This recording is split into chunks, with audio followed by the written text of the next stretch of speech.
Welcome. You're listening to The Best of Investing. I'm your host, Edward Brown, along with my co-host, Nam Phan. Mark Hanf is off today. Our phone number is 888-912-1190. Use that number to answer the trivia questions for a 5-pack tanning certificate given away during the show. And that certificate's not sponsored by the radio station, but by Tan Bella Tanning Salon, with two locations in San Francisco and one in Marin.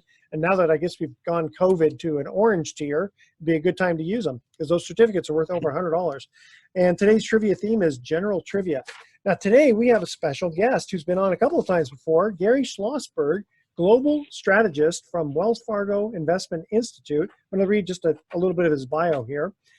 He is responsible for identifying global, macroeconomic, and political trends, their impacts on financial markets, and their potential opportunities and risks for investment portfolios. Prior to joining Wells Fargo Investment Institute, Mr. Schlossberg worked as a senior economist with Wells Fargo Asset Management, so he's a big wheel. He began his career as a researcher with the U.S. Treasury Department and Federal Reserve Board. Gary, welcome back to The Best of Investing. Thanks. Good to be back. Good. So, Nam, why don't you ask him a couple of questions? Yeah, Gary. So great to have you on the show. This is the first time I've been on the show with you on it, so a little in awe of somebody your stature joining us. So, but you know, your title, Global Macro Trends. I mean, I think this is a kind of perfect time frame to be asking some of these questions. And you know, Sure. We haven't had a global event like a pandemic and since I've been around on this earth, and this is, but we're seeing a global trend of working from home. People not being able to congregate in large groups, more so in some countries than others. But with the U.S., really being in this sort of state for a really long time compared to some other countries. But one of those trends being that people have moved and worked in their homes. Companies are saying, hey, you don't have to come into the office post-pandemic because we have the technology for people to be able to work remotely. Are you seeing anything globally? Like, does this have staying power? This work from home? Well, I think it does to a certain extent. It's really unclear as to how this model or models will evolve. I mean, we're just on the cusp of what hopefully will be a more sustained reopening than what we've seen over the past year. And it's, of course, of more than passing interest to the whole commercial real estate industry, particularly as it affects the office sector. Now, some businesses have already announced that, workers can continue to work from home. There are models evolving where workers may come in part-time, 2 or 3 days a week, continue to work from home, but come into the central office. Other businesses are sort of strategizing at the moment, but thinking of developing satellite offices close to where people live and letting them spend some office time there. I think the issue is how important is proximity? Face-to-face meetings with coworkers rather than these conference calls. They've worked very well. The Zoom conference calls have worked very well, but there is something missing, I think, to that face-to-face contact. It certainly varies by business, but as I said, several models developing, but I think in the end, what we'll see is something of a hybrid, people continuing to work at home and spending part-time either in their downtown office or in satellite offices set up, in the surrounding urban areas to some extent. And that will have, of course, important implications for the commercial real estate industry. I mean, when you think of Center City, LA, Center City, San Francisco, if this becomes more dispersed, then they'll recover, but the recovery could be flatter and take longer to get back to normal. Yeah, no, that's really interesting. This idea of a hybrid model, and I sort of think about that too. And we have a lot of people coming to Pacific Private Money for loans so that they can a bridge loan so that they can purchase a home in Napa or Sonoma, for instance, and they're moving away from San Francisco. And what we don't know though is are they moving permanently, or was this a second home for them? And if they've moved permanently, then if they have a family, then they have to keep in mind that, hey, the school districts or schools are different in Sonoma than they are in San Francisco, and now, like a private school, for instance, San Francisco has a lot of them.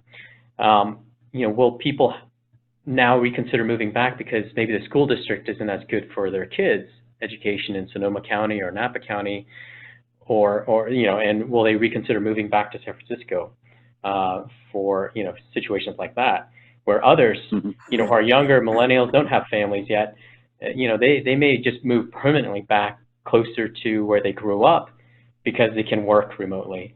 But I agree with you. I think there's a hybrid where some companies will just say, no, we're just going to downsize our corporate offices and open small campuses or small offices throughout the country.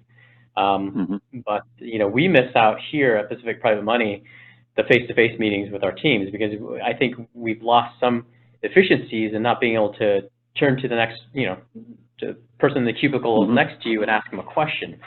And that sort of communication by proximity is just somehow lost with Zoom. Well, plus you have a situation where a lot of people are going to get vaccinated, and that's going to maybe push things back to normal. The other thing is a lot of companies are thinking about they'll just spread stuff out. So you just you keep a lot of distance between each person so that the cubicles aren't right next to each other, and that potentially might help office space in one form or another. Hey guys, I'll tell you what, we're going to cut to our first commercial break here. Trivia question is just general trivia, and just as a reminder, Gary, if you know the answer, don't say anything yet. Wait till we come back from break and you can answer it. All right. Okay. We don't want to ruin it for the audience here. All right, question. Who was the only son born to Henry Ford to bear his name? Call 888-912-1190. You definitely will have heard this name. It's a little different than the average bearer, but who was the only son born to Henry Ford to bear his name? Call 888-912-1190. The first caller with the correct answer is going to win that tanning certificate. And don't forget, go to Mountain Mike's Pizza or call them up. They have pretty much close to the best pizza in town. Pizza the way it ought to be, but call Mountain Mike's Pizza in San Rafael. They deliver and we're ready for pickup also. All right, stay with us. The Best of Investing will be right back. Welcome back to the Best of Investing. Edward Brown here along with Nam Phan and our special guest, Gary Schlossberg, who is the global strategist for Wells Fargo Investment Institute. First trivia question. Who was the only son born to Henry Ford to bear his name? You got me. Gary, you know the answer? Know. I think it was Edsel Ford. Edsel, yeah. I was gonna say because of the Edsel, yeah. One of the cars that didn't work out very well for Mr. Ford, did it? That's because I'm an old timer. I remember when the car came out, and there was a lot about his son being the namesake for the car. Unfortunately, he passed away at a very early age as well, just parenthetically. Yeah. Yeah. So the car. So go ahead, Noam. Oh yeah. So in the last segment we were talking about some of the trends of people working from home. What are some other trends that you're seeing, Gary, in 2020 and through the first quarter of Q1 2021? Well, I think for the economy, we're telling people to strap in their seatbelts, because it's going to be a very, very strong couple of quarters of economic growth. We could see strength in the economy, the likes of which we haven't seen in over 35 years. You have to go back to 1984 to see the kind of growth that we expect to see. And that's the result of the reopening of the economy as we get back to warmer weather, supercharged by all this economic stimulus. Over 80% of the stimulus checks from the $1.9 trillion package passed just a few weeks ago already has been sent out. And that's on top of the stimulus checks that were sent out in late December. People are inclined to spend, particularly in the context of a reopening economy. And of course, the reopening is being moved along by vaccinations. They're accelerating. Hopefully we'll get to what we call herd immunity, where the spread of the virus can really be contained over the next several months. And I think that would really give people a comfort factor. there is a risk out there. The biggest one is that we're opening too quickly. We're already seeing caseloads nationwide turning the corner. They are just beginning to creep up in some locations. And if that continues, we could find ourselves where the Europeans are at the moment, where they're forced into additional lockdowns. Beyond that, there's the mutations, the Brazilian, the South African strain of the virus.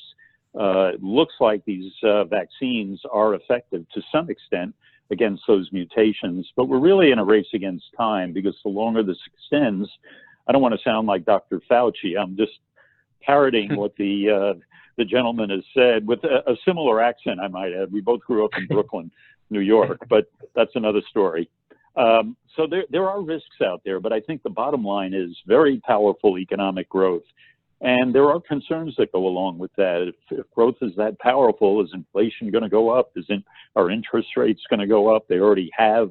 They've affected the bond market's performance. So always a wall of worry out there. But we think we're looking at a very good year. It should be good news for the stock market. Added returns there.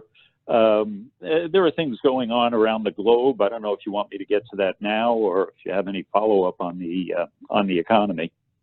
Yeah, on the economy, I imagine there's just a lot of pent-up demand to get back out and travel or to eat out and to do things that were normal this time last year, or just around this time last year. But beyond that, are you seeing other segments of the economy, the ones that we're not participating? Because it seems like, going to the movies again, which seemed like a no-brainer that people would just start flooding the, as long as they felt safe, getting out into the theaters. But are you expecting all segments of the economy to really just go up in the next couple of quarters? Well, this is a very unusual recovery. Typically, manufacturing, the output of physical things, is the most sensitive, particularly the big ticket items, what we call discretionary spending, the kind of spending that can be postponed. That tends to get hit hardest in a normal recession and recovers most rapidly. Well, this time around, of course, when you think about it, you mentioned a couple of the sectors, hospitality, going on trips, the hotel industry, travel, airlines, dining out, all those small business restaurants, retail shops, anything that involves close contact. Those were the areas of the economy that were really hammered over the past year. So this time around, those sectors, most of them, tend to hold up reasonably well through a recession. Services. This time around, the areas that have been hit hardest, that's where the pent-up demand is. That's where the real strength is going to be. And that's where we think, the greatest strength will be. I might add, just as an aside, services like retailing, dining out, tend to be very labor intensive. You hire a lot of workers for the amount of sales you generate.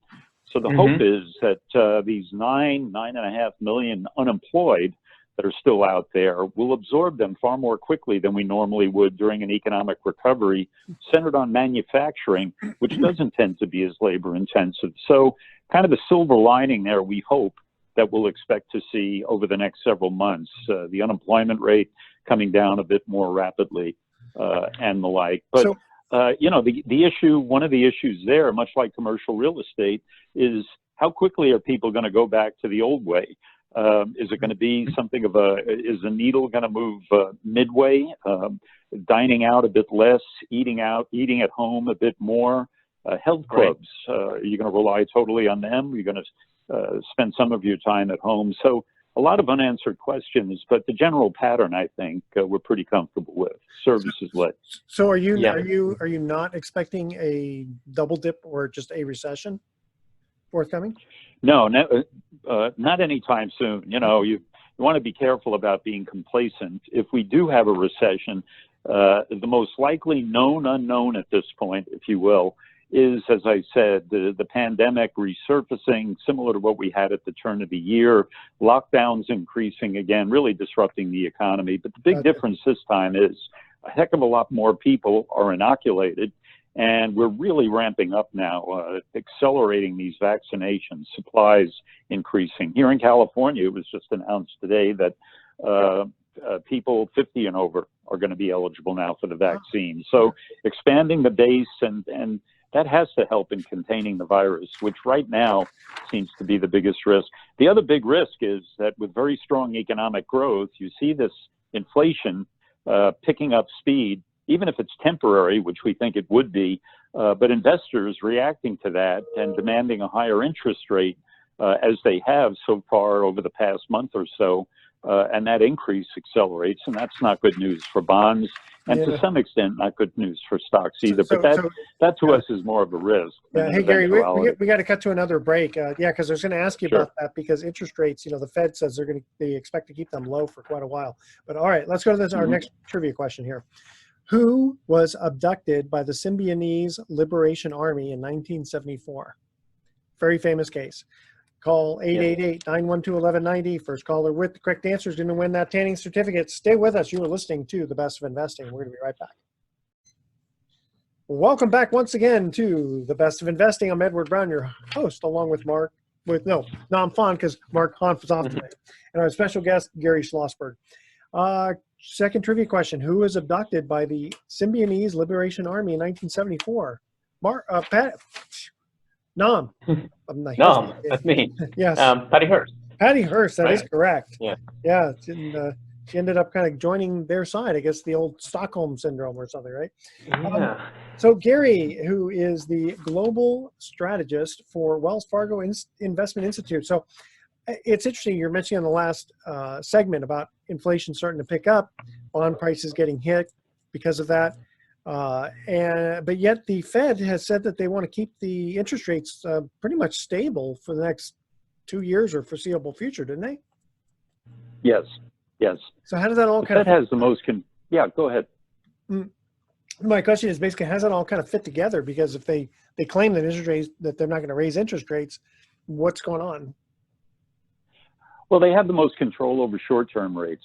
They have some control over longer-term rates, like bond yields, long-term treasury rates, which influence mortgage rates, which in turn affect the housing market. They have some influence over those longer-term rates by buying up government securities. They're currently buying $120 billion each month of treasury securities, 80 billion of that, and 40 billion of mortgage-backed securities, which directly affect the housing market as well.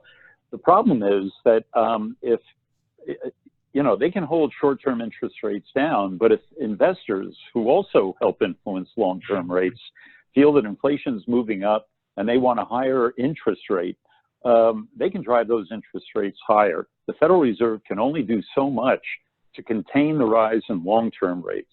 And long-term rates have an important influence on the economy as well. Fixed rate mortgages, long-term corporate financing, even treasury financing of its deficits are affected by that. So the $64 question becomes, if the economy is really picking up speed, inflation is picking up, will the Fed be able to hold down those long-term interest rates?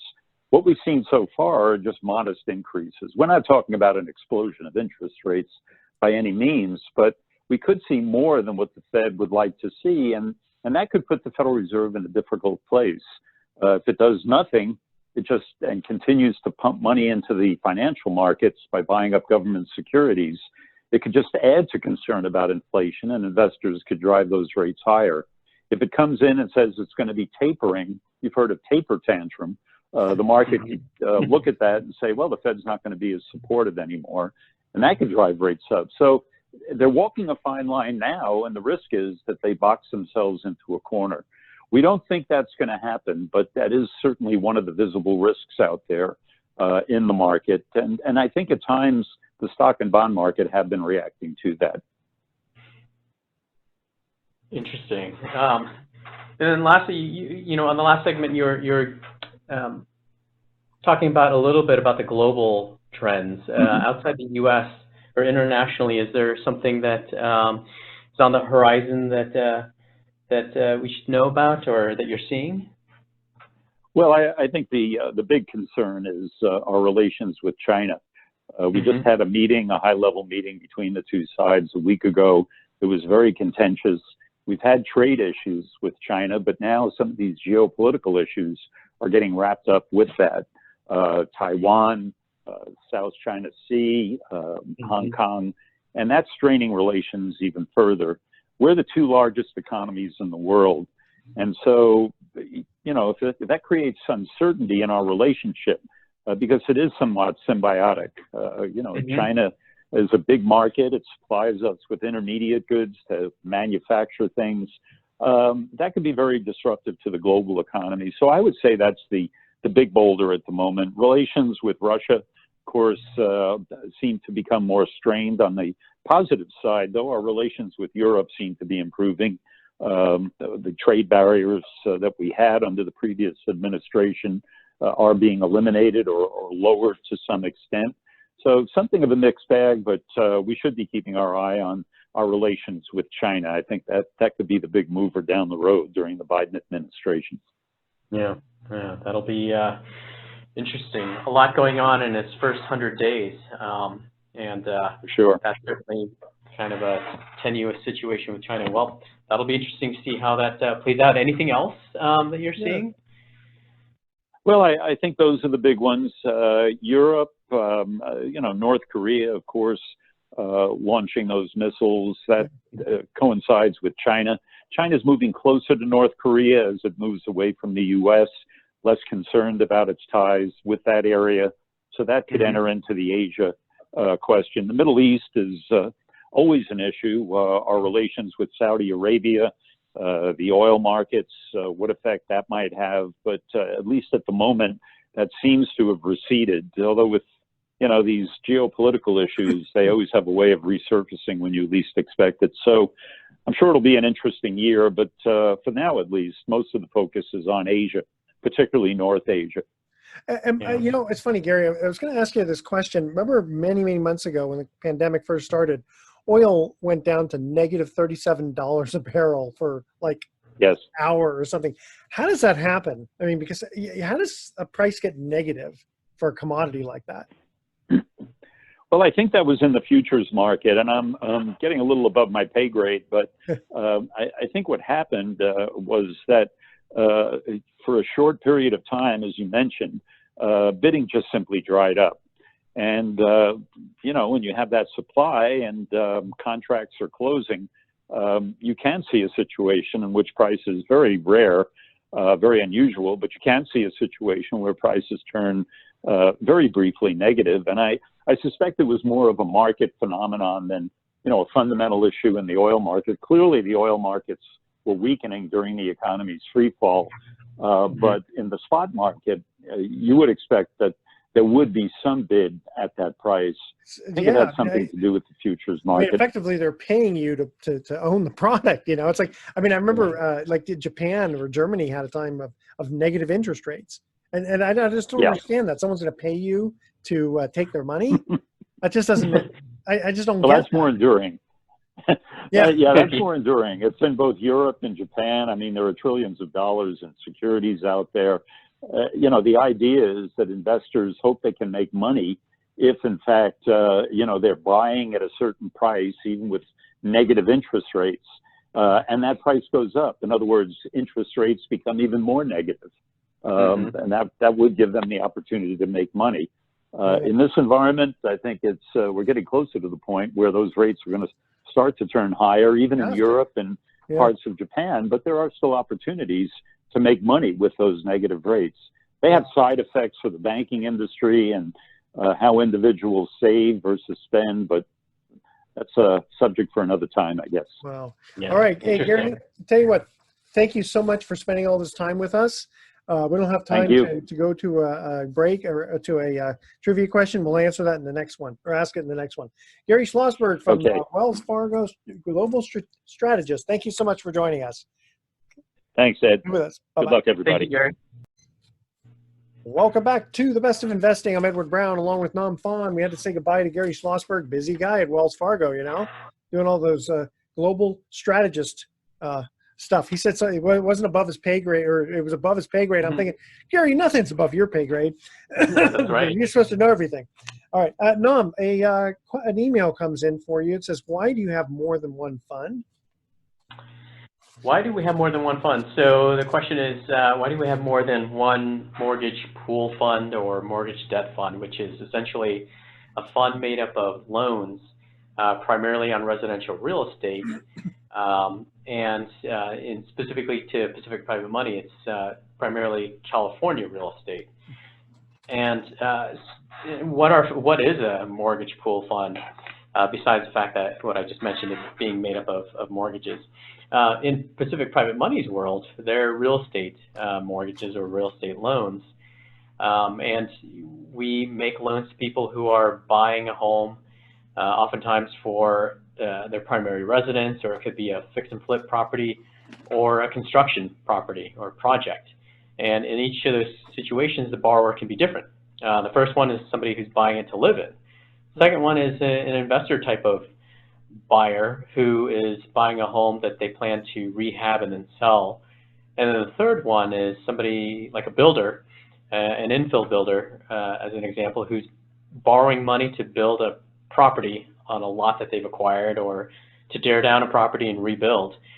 And because of those many types of situations, we have different funds to address those. Okay. Also, we have buyers of these loans after we close them, who want to buy a certain type of loan, like a purchase money loan for a borrower who intends to live in the property. We underwrite really well. We've created and have a track record of providing loans that are where the borrowers pay off, and are good performing loans, and these are attractive to banks. So one type of fund we have, the Pacific Freedom Fund, we use to fund these loans, hold them for a brief period of time, usually 2 to 4 weeks, and then turn around and sell them to these banks. So that's one need, or one type of fund. The other type of fund could be like the North Star Capital Fund, which is a fund designed to lend to builders. And their portfolio, our portfolio and the North Star Capital Fund, are generally ground-up construction loans. And it's a special purpose fund meant to manage construction loans, including draws. And with that is a different risk profile. It's also a different return profile. And so rather than having a general fund per se that can handle all the different types of loans, we're just moving more towards specialized funds that handle a specialized type of asset. And so that's, in short, or as short as I can make it, a reason why we would have multiple funds. So if you want to learn more about it, you can give us a call at 415-883-2150 or visit us at www.pacificprivatemoney.com. And happy to tell you about the different types of funds we offer. Do you have a deal of the week for us? Actually, you know what? It's sort of deals of the week or trends of the week. Okay. We have, Gary was talking about macro trends. I'll talk about micro trends. Micro meaning just our little world here at Pacific Private Money. And, the micro trend, at least in our world, and how it ties into the deals of the week is, again, just got to say it, just like I did, I think, last month on the last show, which is, we just continue to get a lot of bridge loans. Or the increasing number of calls from real estate agents, and now even just more borrowers directly saying, this real estate market's so hot. I can't compete because I have a home to sell. When I say I can't compete, I mean I can't compete against multiple offers because nobody's taking my offer seriously simply because I have a home to sell in order to make this purchase. So in other words, I have a sale contingency that's part of my offer on this home I want to buy. And on the other side of the transaction is a seller and listing agent who are looking at 10 offers these days, or maybe 15. Actually, I read an article about, I think it was in Roseville, where they received 120 offers over a weekend. Wow. People moving from San Francisco up to the Sacramento region. It's a hot market up there. I mean, it's affordable, or more affordable, I should say. And how do you compete? I mean, I don't know how you compete against 119 other offers. But if you're competing against 10, one thing you should consider and expect is that a healthy percentage of those other offers are going to be all cash. Yeah. And if you're the listing agent and seller, and you have in front of you 10 offers, 3 all cash. Why is all cash important? Because this buyer doesn't have to worry about selling their property in order to afford yours. No loan contingency, as they say. No loan contingency, no sale contingency. So the best you can do if you have a home to sell is have a no sale contingency. Yep. And that's why people, come to Pacific Private Money, and lately it's been for these bridge loans, and increasingly, home buyers are aware of it because we, advertise it on the radio, but it allows you to get a loan to purchase your new home, your next home, without first having to sell your existing home. And there's actually a lot of other reasons why a bridge loan makes sense. For one, you only have to move once. So meaning you move into your new home and then you list your current home and it's unoccupied. You don't have to worry about people walking through the home while you're still in it. The other reason why is that now that it's vacant, you can do some work, do some rehab or freshen up the home, and that always helps in getting you, the majority of the time it helps in getting you a higher sales price. So these bridge loans are very effective for getting into the next home, but also can make a lot of sense from a cost standpoint in terms of staging and recouping that cost through a higher sales price when you ultimately sell your departing residence. So if you're a home buyer right now, or a real estate agent, or a mortgage broker, conventional lender, really, you should give us a call about the bridge loans that we offer, 415-883-2150.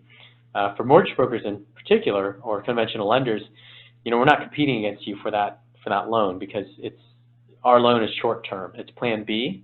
Ultimately, they're going to refinance out of our loan once they sell their departing residence and pay us off, but they're going to need a conventional loan.